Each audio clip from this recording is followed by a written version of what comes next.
Hello, everyone, and welcome to this virtual presentation on, the title is Rainmaker Confidential, co-authored with Henry and myself, and along with Scott Lubb. So we're excited. This book has just come out in the last 30 days. You're getting a sneak preview of what is inside of it, and we're thrilled that you are here with us. We have some new faces with us today, as well as some friends and family of our Indie Books International community. And so thank you for carving out a little bit of time to be with Henry and me today. And with that, let's get this show on the road.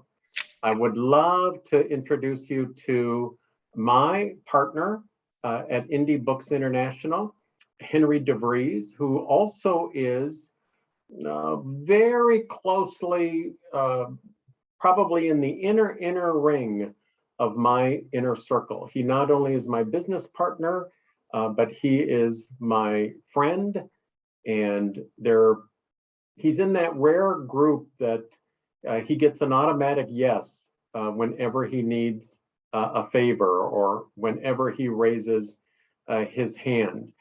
Over the course of time, Henry has been involved as a ghostwriter, as a book coach, as a strategist, as a developmental editor, as a cheerleader, as an encourager, and some days even as a therapist, unlicensed, that is, on the creation and production of over 300 business books.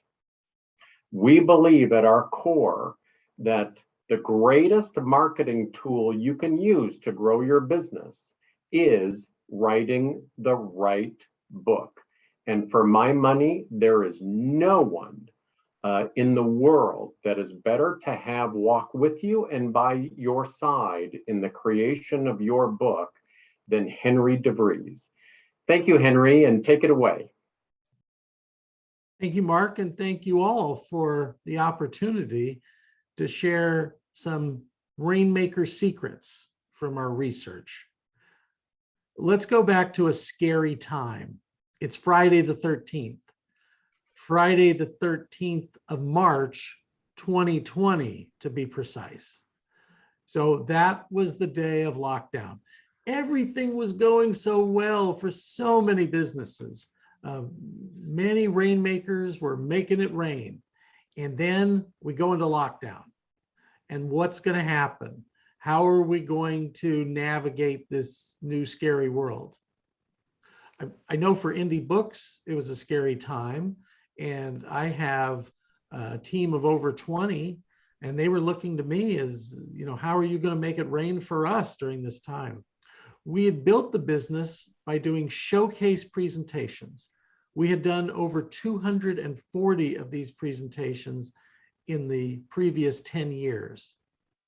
I have to confess, in the last 2 years, I've only given one live presentation. During that lockdown, I thought, well, what are the top rainmakers doing?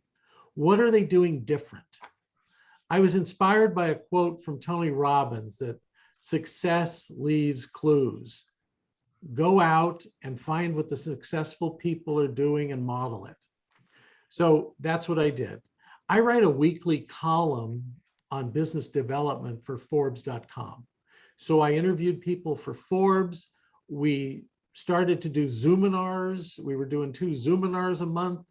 So I was putting guests on Zoominars and interviewing them. I did roundtables, all sorts of research.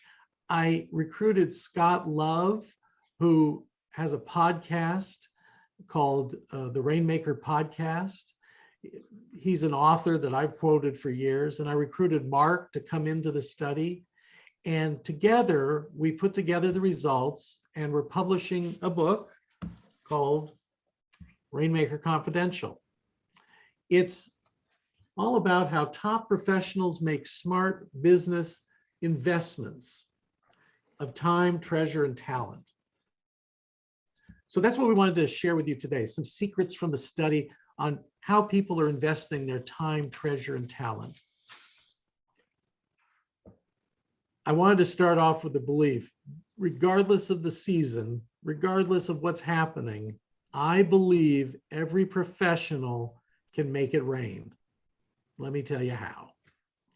Let me share 3 investments that you can make to make it rain. Here's the first way to make it rain. If I could give you only one strategy, this is the strategy I would give you.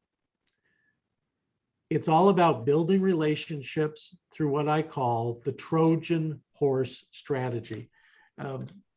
If you remember the Trojan horse, this is a little toy model. In Greek mythology, the Trojan Greek Wars, the Greeks did a fake out play. The Greeks withdrew, got on their ships. They left Troy and left a giant wooden horse as a tribute to Troy and the gods of Troy. I know, when I read this the first time, I was a little skeptical too. Like, why are they wheeling that big wooden horse into Troy? Well, sure enough, that night, Greek soldiers were hiding in the horse. They got out, they opened the gates. The Greek fleet had done a U-turn during the night, came back, invaded, and sacked Troy. During one of my interviews for Rainmaker Confidential, a podcaster, Steve Wozner, talked about what he called the Trojan horse strategy. And he coined the term. He said, I get most of my leads from the people I interview from my podcast.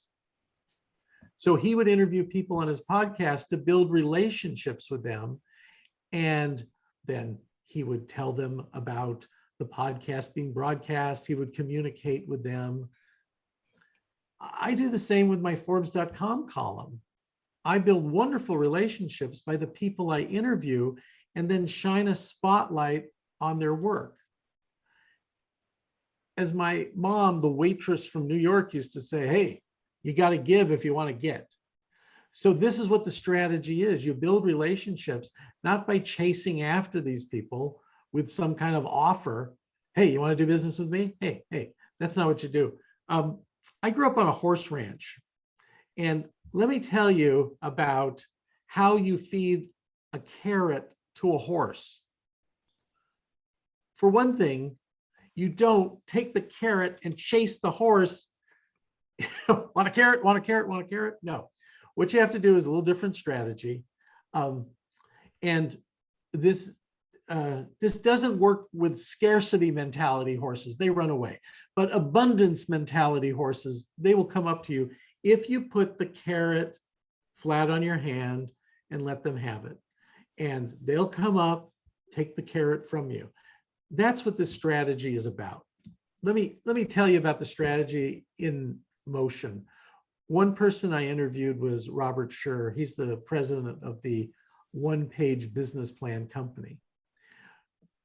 He had a target of reaching medium-sized businesses, those in the $30 to $500 million range.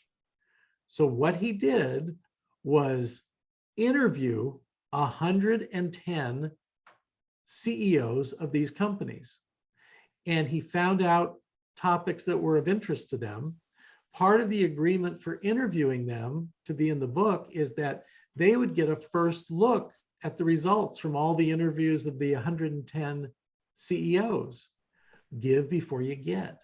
So instead of being somebody chasing a CEO, like so many people chase them, this was a person who offered them something of value, information on how they compared to their peers. This is similar to this book that we're doing. You can't go ask other professionals. You don't have the time. Plus, it would be awkward. And third, sometimes it would be illegal to ask them about their business development strategies. So we did it for you. Think of us as your Rainmaking R&D department. And by R&D, I mean rob and duplicate. You rob and duplicate great ideas. So the Trojan horse strategy is a great idea. You don't have to write for Forbes to do it. Writing a book is a great strategy. Robert shared with me along the way, with those relationships he formed, several of the CEOs asked him, so exactly what do you do? What consulting do you do? And that turned into some 5-figure clients for him. That's the power of this. So let's go to the year 2005. This is before the study. 2005, the place, Carlsbad, California. And I've been invited to a firm that does technology outsourced R&D. So many big clients would outsource technology R&D projects to them. So Bob, the head of the company, is giving me a tour. He's got 40 engineers working there. It's a 2-story building. It's beautiful. They've got things in the back room that would come out later that originated there. And he said, yes, we've had a great track record in the last 5 years, 40 clients, including IBM, Hewlett Packard, and Kodak. I said, that's great, Bob. Why am I here? And he said, Xerox. We can't crack the Xerox account. Could you do that? I said, yes, I can. We need to do 2 things. 1, a proprietary research study, and 2, present the findings of the study at a seminar. Bob said, sounds expensive. I said, not really. What we're going to do is analyze these 40 engagements you've had and see what mistakes these big companies make when they outsource technology R&D. Then we're going to organize it into the top 10 mistakes that they make based on a proprietary 5-year study of 40 companies, including IBM, Hewlett Packard, and Kodak. So we did that. And he said, now where are we going to put on the seminar? I said, at the Holiday Inn in Rochester, New York, across the street from Xerox headquarters. So Bob was a little afraid. Bob was a little afraid that he was going to be found out as a poser, as a wannabe by putting on this event. I said, no, let's just be honest what the research is. And you're not going to tell them what IBM did or Hewlett Packard did or Kodak. You're going to aggregate data. So you're going to maintain confidentialities in that way. Well, sure enough, they sold out, and everyone was from Xerox, including the chief technology officer, someone they tried to get an appointment with but couldn't. After the session, the chief technology officer went up to Bob and said, Bob, I have a bone to pick with you. He goes, what is it? He said, well, you're working for Kodak and Hewlett Packard and IBM. Why haven't you come talk to me? Okay, Bob was at a crossroads. He could either feed his ego or feed his children. He chose to feed his children. Feeding your ego sounds like, we've been trying to get an appointment with you for years. Feeding your children is, my bad, when would you like to meet? And that's how Bob used the Trojan horse strategy to get the Xerox account.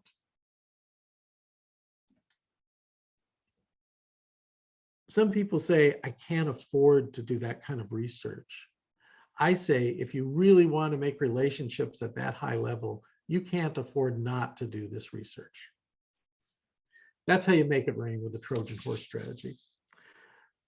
Here's the second way to make it rain. And if I could give you one technique on how to be more persuasive, it would be to understand this. Human brains are hardwired for stories. These are emotional times. And in order to be more persuasive in business development, you have to learn to be a client mess to success storyteller. You need to tell stories that clients that you helped went from being a mess, in distress, to success. You can build an enormous amount of credibility in 2 minutes or less with a well-told story like that. I'll never forget the time I was in downtown LA. I was in one of the high-rise buildings, and I had just given my Persuade with a Story workshop to a group of CEOs, and the host was the a managing partner of the law firm. After the workshop, he brought me back into his inner sanctum, his private office, and it was filled with movie posters and memorabilia. So I thought, a real movie fan. And he said, Henry, my grandfather was a famous producer in Hollywood in the 20s and 30s. And my father was a famous producer in the 40s and 50s. I went into entertainment law.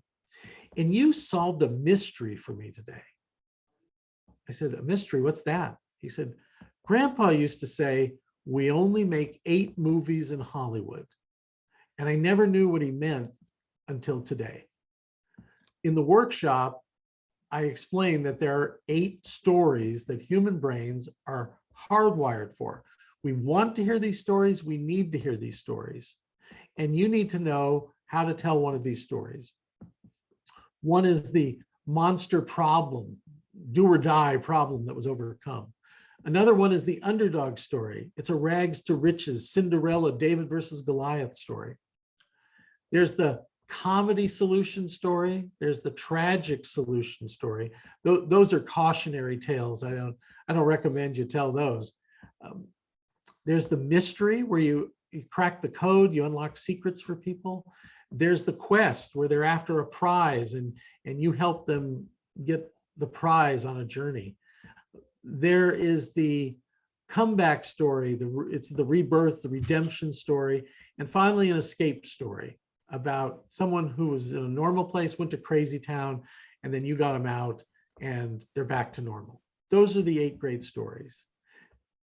They're all in my book, Persuade with a Story. Also, you can get information on this at no cost by going to the website, persuadewithastory.com.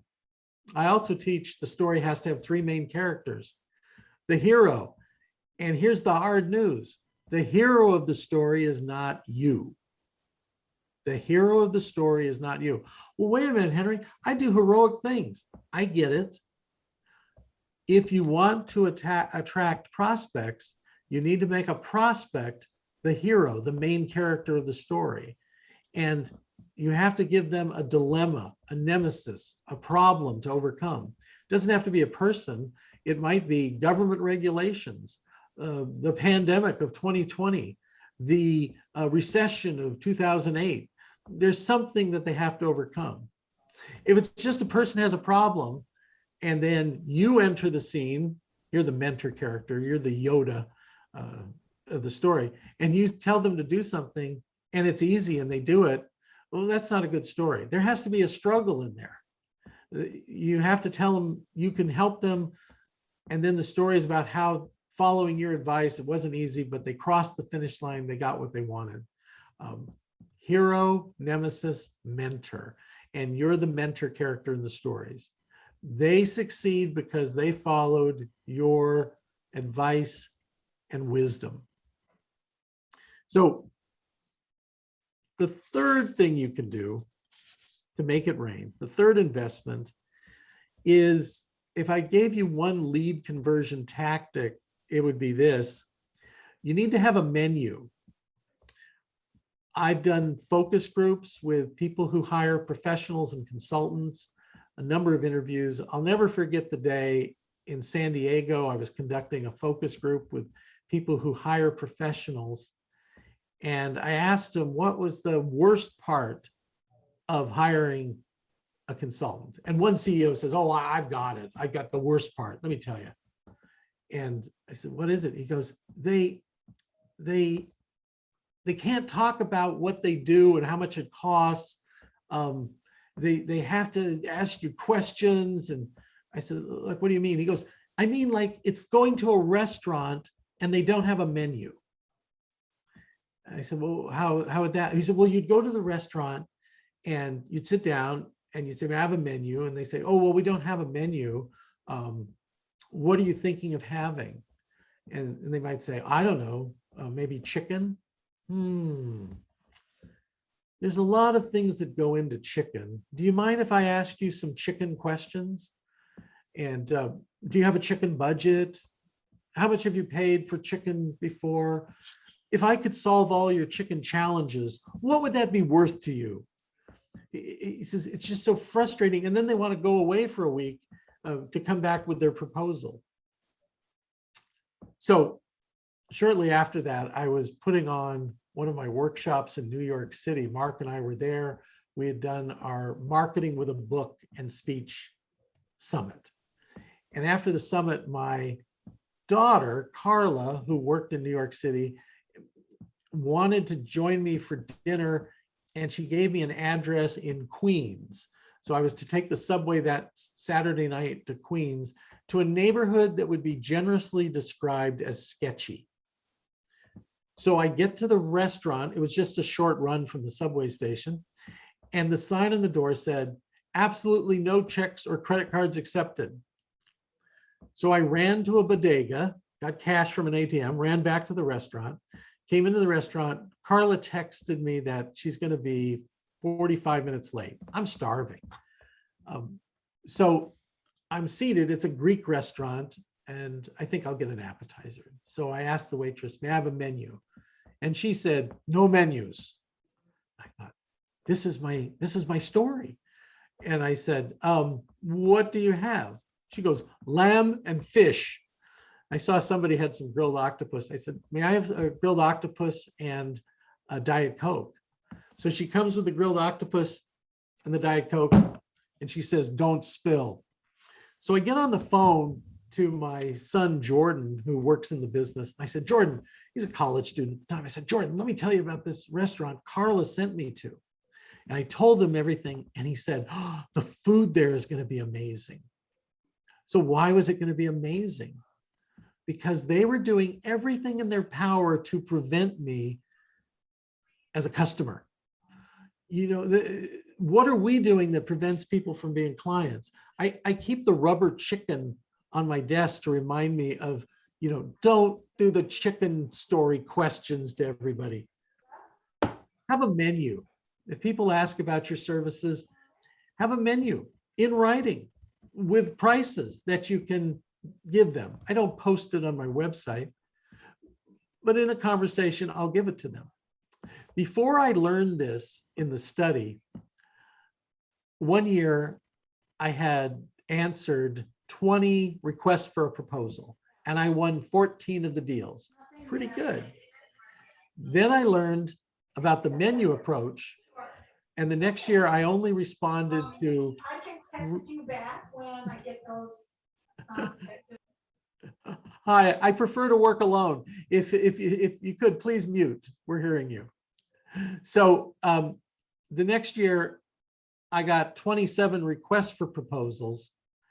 I'm sorry, I got 3 requests for proposals, and I landed 27 deals. In other words, I was sending menus out to people to help them decide, and it sped it along. So you should have a menu. You should be able to offer a menu to people. That's something we're finding. Let me leave you with one question, and it's about your rainmaking. Have you ever gotten a prospect, you've had the conversations, but you didn't land the deal? They chose not to hire you. Sure, that's happened to all of us. But this happened to a mentor of mine, and we talked about all the things we do to enroll clients. And he said, once I didn't convince this prospect to hire me to help her grow her business. And 7 years later, I met her at a party in San Francisco.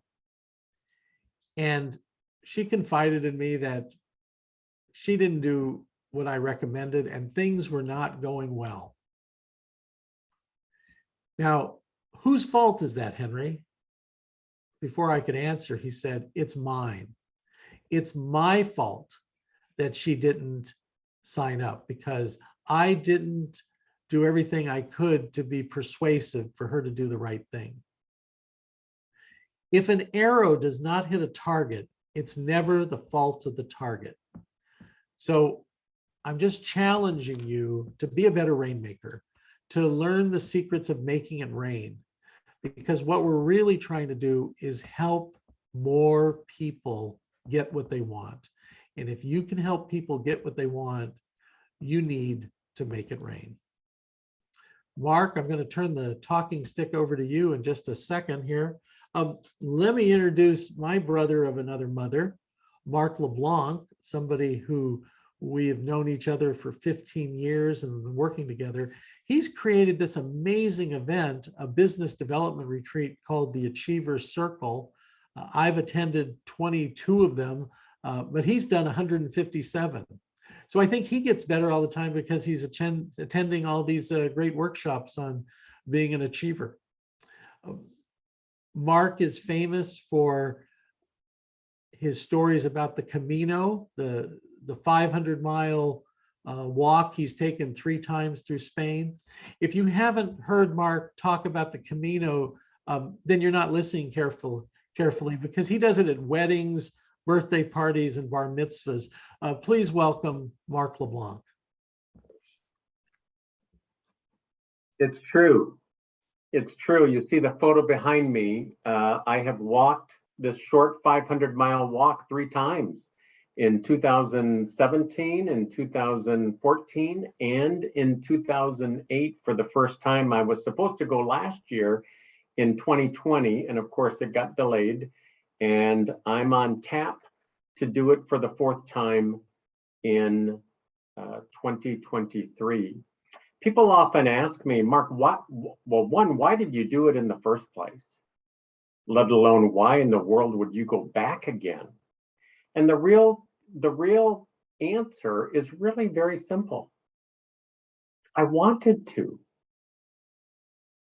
Do you know that answering the question, what do you want, is arguably the second most difficult question for people to answer. The second most difficult question for people to answer is, what do you want? And to answer it in writing. If that's the second most difficult question, what would be the first? The most difficult question for people to answer is, are you willing to do what it takes to get more of what you want? And every once in a while, I say something good and I feel something good about to come out of my mouth. And so you might want to jot this down. Every once in a while, I might just cue you that something good is brewing. And here it is. No change, no change. No change, no change. I would suspect that for many independent and practice professionals, the last 19 or 20 months have been challenging at best. And Henry and I tend to be works in progress. You know, we're pretty lucky. We get to meet and interview authors on all types of subjects. Of course, we are constantly, to steal a phrase from the dental world, we are constantly brushing and polishing and flossing our business models. Whenever I work with someone or whenever I conduct a weekend achiever circle, I always have one objective, and that's to help you create a model for your business that you are excited about. The sad news or the hard news is that many professionals are not excited about their business model. And if you're not excited about your business model, this is a hard road to walk. Because if you're not excited in the morning, that doesn't mean you don't have challenges and issues and obstacles and problems. You have them, I have them. But I will suggest to you, and I mean this with my heart and my mind and my soul, we are the lucky ones. I live in a building in downtown Minneapolis, a beautiful condominium building. And I ran into a gentleman in the elevator, and it was clear to me that he was moving something in or out, or he might have been with a moving company. And I looked at him and I just said, well, good morning. I said, how are you doing? And he looked at me almost with tears in his eyes. And he said, I'm just trying to survive. For many people, the last 20 months has been about survival. But I would suggest to you that the more focused you are, the easier everything becomes. The more focused you are, the easier everything becomes, and you tend to get what you focus on. You tend to get what you focus on. If you have a chaotic or an unclear business model, well, there's not a lot to focus on. You're often going to end up with sporadic results or inconsistent results. I want you to develop a foundation for your success where you can expect consistent, sustainable, and predictable results. No change, no change. I had someone say to me not long ago, Mark, I'm a fan of change. As long as it doesn't have to do with me. As long as it doesn't have to do with me.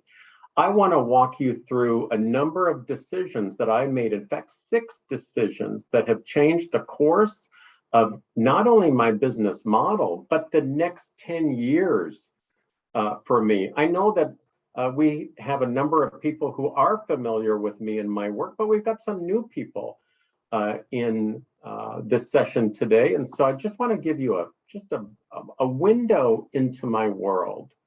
And every once in a while, when I share something, I will take my presenter cap off and I'll put my colleague cap on and share with you exactly what I did. And here's an example of that. It's called creating a defining paragraph. A defining paragraph. And it's a 7-sentence paragraph that just gives people a window into your world. And it is my hope that you will take this keeper or idea away and begin to craft or develop your version of a defining paragraph. And it really goes like this. My name is Mark LeBlanc. I run a speaking business out of downtown Minneapolis.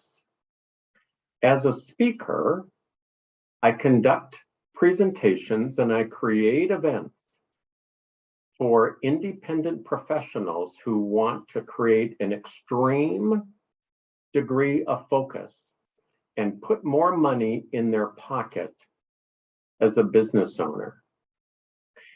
As a business coach, I've clocked over 20,000 one-on-one coaching hours, helping people start or grow their business. In fact, I wrote my first book 21 years ago titled Growing Your Business. As a result of my work, people often share they are more focused on a daily basis, able to attract more prospects, stimulate more referrals, and ultimately create a path and a plan for generating more business. And on a personal note, in 2023, I'm going to go on a short 500-mile walk for the 4th time. Now that 7 sentences sounds something like this. Sentence number 1 is simply your name. Sentence number 2 is your company name or a description of your primary profit center in your business. I run a speaking business. Sentence number 3 is what I call your defining statement for your primary profit center. Sentence number 4 is your defining statement for your secondary profit center. Sentence number 5 is a credibility statement. Sentence number 6 is a value statement. And sentence number 7 is what we have coined an approachability statement. And I'm going to go through that list one more time. Name, company name, primary profit center sentence, secondary profit center sentence, credibility statement, value statement, and approachability statement. Henry and I, 3 years ago, co-authored a book with Kathy McAfee titled Defining You. Defining You, how smart professionals craft the answers to who are you, what do you do, and how can you help me? If you would like to get the electronic version of Defining You, I would be more than happy to send you a complimentary copy of the electronic version if you simply send me an email titled mark@growingyourbusiness.com, mark@growingyourbusiness.com, and just request the copy of Defining You. I promise you, you will not go on our database.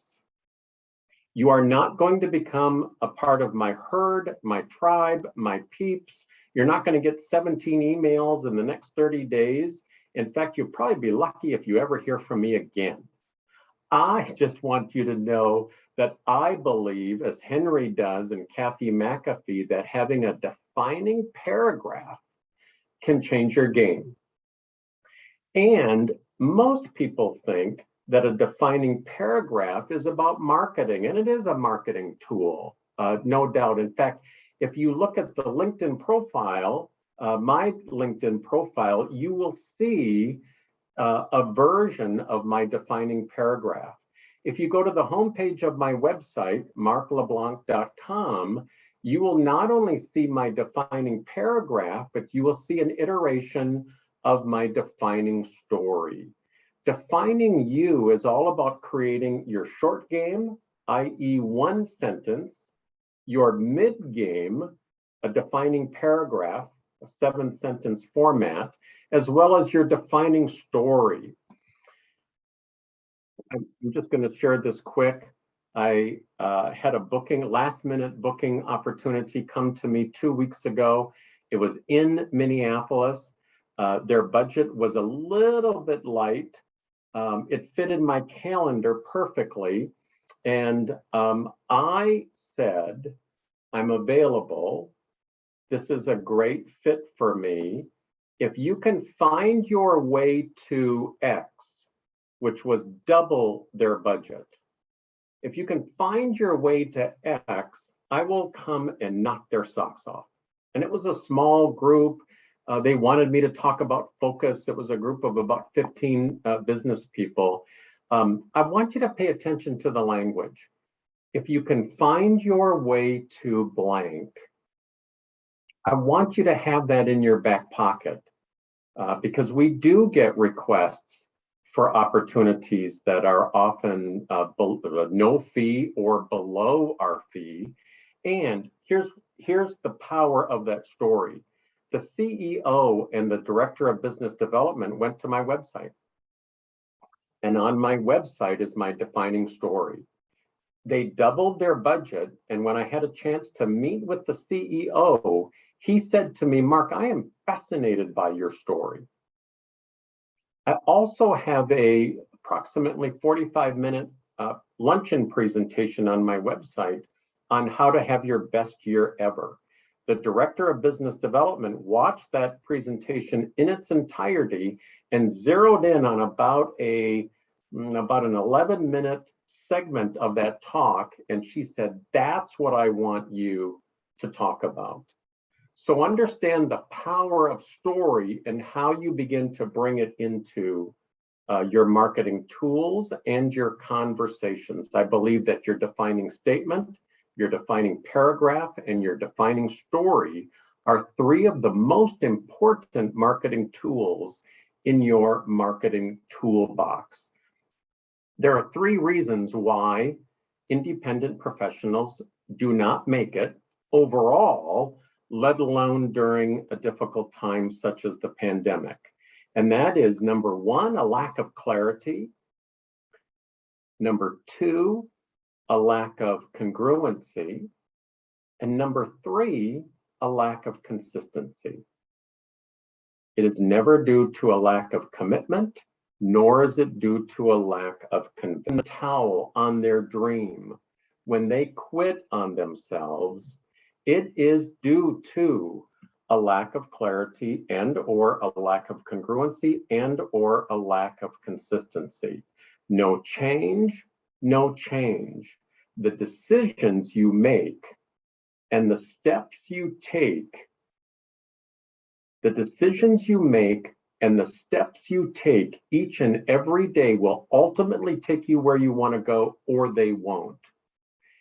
Hedge your bets.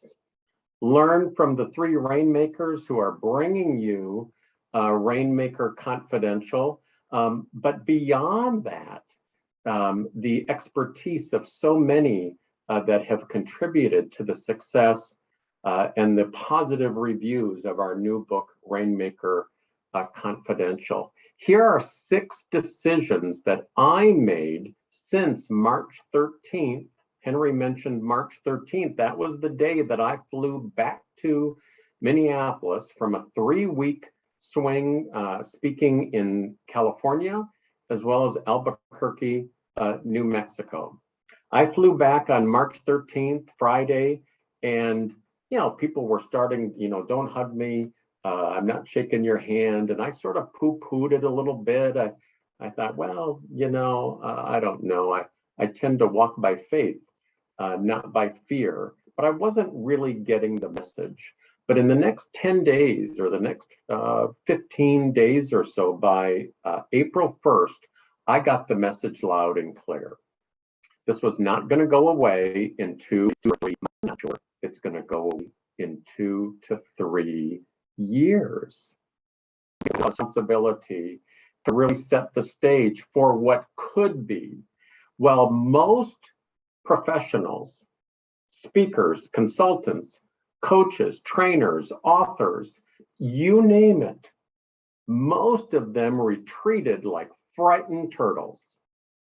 And it was a sad time for many because we saw many things get wiped off our calendar. Not me. Well, I should say I did get some things wiped off my calendar, but the fact that I embraced Zoom right out of the gate became an immediate game changer. And over the last 20 months, I have experienced not only the risks of being virtual, but also the rewards of doubling and tripling down on video and using Zoom to create my own events and to strengthen and cement, jot that phrase down, strengthen and cement relationships with my coaching and consulting clients. Rainmaker decision number 2, I thought I've got 50 active coaching clients. They're scared. They're calling me. They don't know what's going to happen. Some of them are retreating like frightened turtles. I'm always driven by a single question, and that question is, what will meet the best of what my clients need and want? For my audience members, I'm always driven by what will meet the best of what my attendees need and want today at this time. And so Rainmaker decision number 2 was I developed a team, and I called it Team LeBlanc.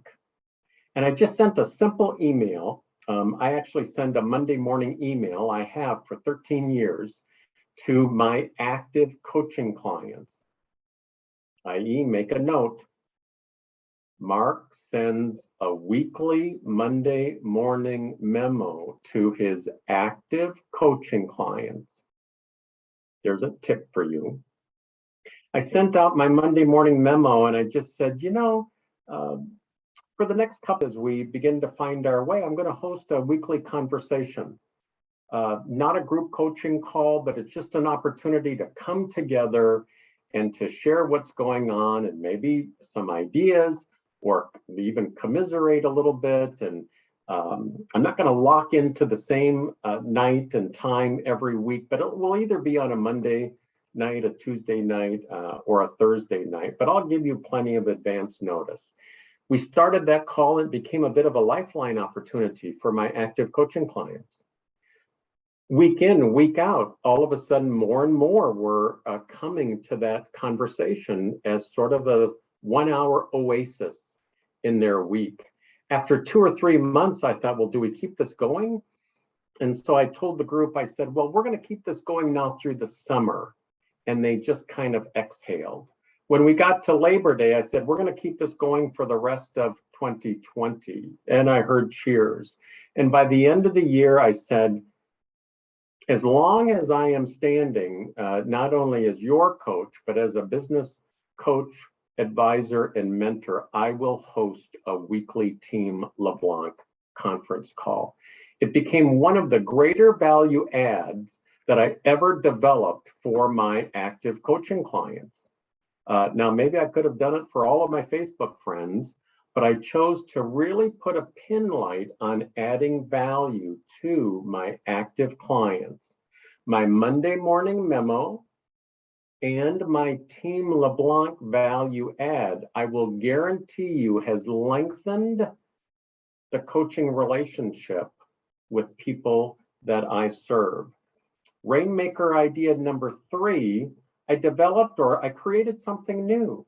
When you are stuck, stalled out, or stagnant, the idea of creating something new will infuse new energy in you. And so I created something new. I thought, what do people need at this time? Again, they're scared.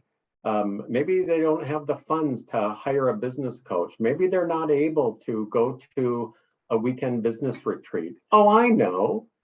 What if I created a 3-hour virtual training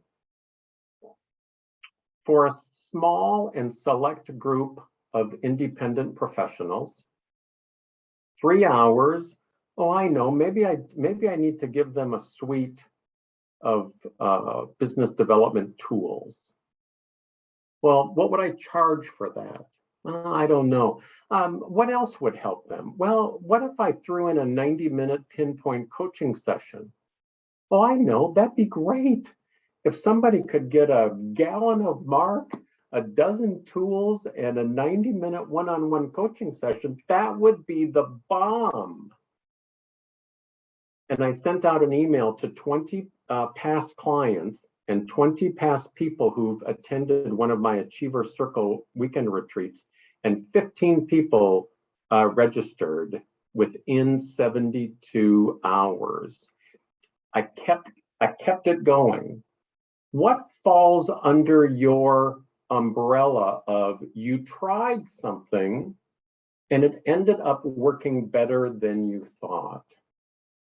Now, our Table of 12 training has stood the test of time over the last 19 or 20 months, and we will continue to do them in the future. What could you create from the perspective that it could be a great step for your clients or people in your network or your past clients to come back and get sort of a deep dive or a taste, get reconnected to the good work that you are doing in the marketplace? We spend so much time building a list and educating a list. We don't always do such a good job at serving the people on our list. And not only did that Table of 12 serve a lot of people, and it continues to serve a lot of people, it's been a profitable offering. So the concept of creating something new, of course, our book, Rainmaker Confidential, is something new. Are you working on your next book? Because I'm going to assume that you've all got one book. Are you working on your next book? I waited 10 years between book number 1 and book number 2. I waited 7 years between book number 2 and book number 3. If you fancy yourself a thought leader, If you fancy yourself a professional with a deep well of expertise, why are you not always working on the next book? Henry, David Goldman, and I, David's out of Pittsburgh, we're already working on the 2022 book titled Bringing in the Business. So Rainmaker idea, creating something new, is incredibly powerful, and it will lift your spirit because when you create something new, you have more excitement, you have more enthusiasm for going to the marketplace. Rainmaker idea number 4, I hired a video producer. Now, I don't know about you. You're going to show up on a tripod. It was having the right lights. It was having a boom mic. I'm using a standing desk now rather than a traditional desk. He said to me, Mark, at this point in time, you need to let go of what you feel is the traditional office. I've been on my own for 39 years. That hurt. But he was right. He was right. And I'm having a blast. I got the equipment. I wasn't positioned right in the camera from head and shoulders. He said, Mark, I hate to tell you this, but you're going to have to order another lens that will frame you better. So I'm not going to ask you to raise your hand or admit to it in the chat box, but if you're using your camera in your laptop, stop it. Figure it out. How you present yourself online, whether it's doing a presentation or whether it's interviewing a prospect. Most of you have something in your menu that is more than $1,000, or it's $1,000 to $10,000, or in some cases you're presenting or pitching or interviewing people for a $30,000 or more consulting assignment. If you are showing up online anything less than your best self, it's time for you to take stock. Good enough is not good enough anymore, because most of our prospects are going to meet us across the lens. Rainmaker idea number 5, I went back to the classroom. I've been 7 business developer the first circle, and I realized during the pandemic I needed to up my game. And I needed to understand with Henry's help. A presentation as a link halakos out of and understand forward short talks are going to be the answer to impacting and influencing people online. I like to think sometimes I'm better than I am. But going back to the classroom, raising my hand and reaching out for help, getting Elaine's help. My video producer is Patrick McGowan, working and paying close attention to Henry and the power of story have all been game changers for me. Rainmaker decision number 6, in concert with my Monday morning memo and my weekly Team LeBlanc conference call for active clients. In 2021, I started this idea of pop-up trainings. Simply pop-up training, sending out a notice in my Monday morning memo saying, hey, next Saturday, I'm going to do a pop-up training on X. Again, what will serve the best of what my active clients need and want? Take a deep breath and let it out. I believe with my whole heart, mind, and soul, there has never been a better time to be in business for yourself, in practice for yourself, sharing your good work, whether you are a speaker, a trainer, a consultant, a coach, an author, a independent advisor or agent or professional of any stripe. The opportunities are there. I do believe that you can grow your business, that you can put more money in your pocket as a business owner, that you can get your fund meter on max, and that you can have the kind of balance you want between your home and your work life. It is my wish that between Henry's presentation and my sharing, that this roughly 60 minutes or so has been chock full of decisions that you can make and steps that you can take. And as I learned on the Camino de Santiago, the 500-mile walk across Spain, my mentor on the Camino, her name is Judith, and she said to me, after one day, day one of my very first Camino, she said, Mark, I've learned one thing, that no matter how badly your feet are bruised and blistered and bleeding, you can always take one more step. I know it's hard. Compassion needs to be our next best practice. Henry, take it away. Thank you, Mark. Thanks, everyone. A bonus rainmaking secret. Whenever you speak, offer a no cost, no selling zone strategy call. So we're going to offer everyone today a no cost strategy call. If you'd like to speak with me on rainmaking or books or whatever your topic is, happy to do it. And that offer will come to you. Thank you, everyone, for your attention and best wishes with making it rain.